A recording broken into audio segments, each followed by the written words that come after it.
Well, Azaz Al-Shami is a Sudanese human rights activist, and she joins us now live from Washington, D.C. Azaz, we've been seeing these pictures of shuttered shops and empty streets. In your assessment, how successful was the call for a strike and civil disobedience today? It is very successful, and I think it became very very intuitive for people not to go to the streets as they're being attacked and they've been shot at, stabbed, and shops being looted. The junta, the TMC, and the Genjouid did not make the city safe for anyone. I'm sure a lot of the people who remained home, not necessarily opposition, many of them might be pro-government, but the streets are not safe for anyone to go out. It became the logical decision, and it became the logical choice for people who fear for themselves. I've just heard to the junta and all their spokespersons spewing lies about that this is all caused by the opposition. I don't know who they are fooling. This is their own making. There are tons and hundreds of videos that we managed to get from people on the ground that show their forces wearing their own official clothes, hitting people, manhandling people, firing gas, firing like live ammunition. This is not the doing of the people. They are leaving, the junta and the Genjouid are leaving their own loaded guns on the streets, trying to instigate people to pick up the gun. They will not pick up the gun. We did not do this to pick up the gun. And that's what scares them. This is a peaceful revolution and a peaceful movement, and it will never resort to violence. The problem with they're doing this in junta, they're trying to justify their killings because they feel backed. They're backed by Saudi Arabia, they're backed by UAE, they're backed by the US, they're backed also by the European Union. Everyone in this world has backed this regime before and emboldened it to this extent that it started to commit massacre. And the massacre, it was not just on Monday, it's been on a daily basis. We have people shot and left on the streets. Today, a guy who was shot the day before yesterday, they were not even allowing his family to take his body. And when they eventually gave the body, they came into the funeral, start to hit people until the body fell off. This is a crime against humanity. And I don't know how far this is going to go until the world do something or take an action. And as you mentioned, they're trying to cover up their crimes. They already closed Al Jazeera because it was covering this non-stop live feeds. They already closed down the internet. They're doing that intentionally because they have something to hide. If it wasn't for that, they would not put us on lockdown. But we will not be silenced. The Sudanese people will not be silenced, not in Sudan and not abroad.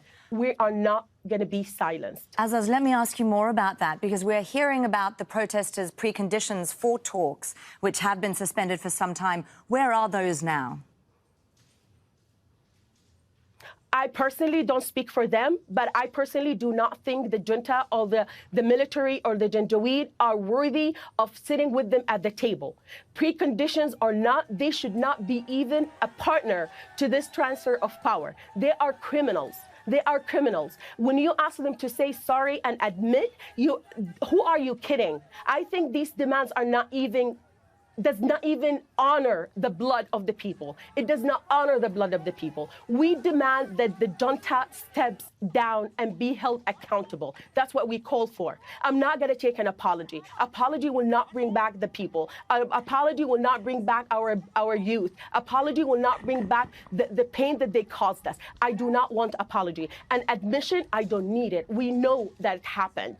What we need here is really understanding this conflict and recognizing that the TMC and the junta are criminals. And we need to dry up any support given to them. The international community has been supporting al-Bashir that breeded all these issues because they thought they can do something and they wanted to make a deal with the devil. And look where this got us. If the EU, for instance, think that Sudan or this military council will help them even an iota to stop illegal immigration, just be prepared for more people to come. They have blood on their hands. If the US thinks that any collaboration with the TMC will ever deter any security threats to the US or the world, think again. They are the source of terror. They are the terrorists.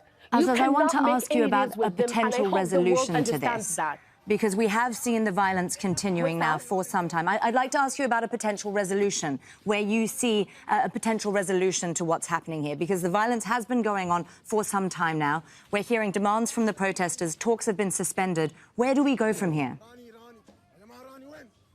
I don't know. I think this should be treated like what happened in Rwanda. This should be treated like something like a massacre that has taken place. We need to learn from the history. We need to do something. We need to support and protect the civilians. The UN, the first thing it did, it just evacuated its staff. That is very cowardly. You cannot leave. First thing it did, it just evacuated its staff. That is very cowardly. None of these negotiations, none of these talks that recognize the TMC as a partner will go anywhere. Believe me, if it doesn't happen now, it will happen again. They want to kill everybody. They have not shown one act that can make us trust them, or they did not show any act of remorse or any act of recognition of their crimes. We cannot trust them.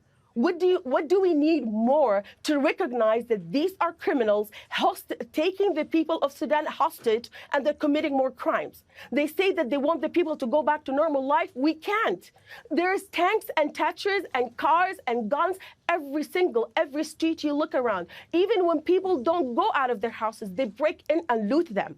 And I'm talking only about Khartoum, that has relatively a crack of information leaking, but we know what's happening in other cities. And this is not new. It happened in Darfur, and everybody was watching. We documented so many crimes. Everything that happened in Darfur is happening now in Sudan countrywide.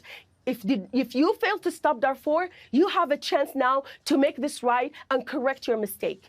I have no idea what can the international community do, but since this is their mess, they need to clean it. First, starting by cutting any aid to the TMC. Any aid they're doing, they need to cut it to TMC. Money, anything, do not recognize them. They failed to do that time and time again, and look where this got us. They need to recognize that. TMC, Janjaweed are not trustworthy in any political solution or any peaceful solution. Azaz Any delay in recognizing this fact just make it harder. Azaz El-Shami, a Sudanese human rights activist speaking to us there from Washington, D.C. Thank you for being with us on Al Jazeera, Azaz.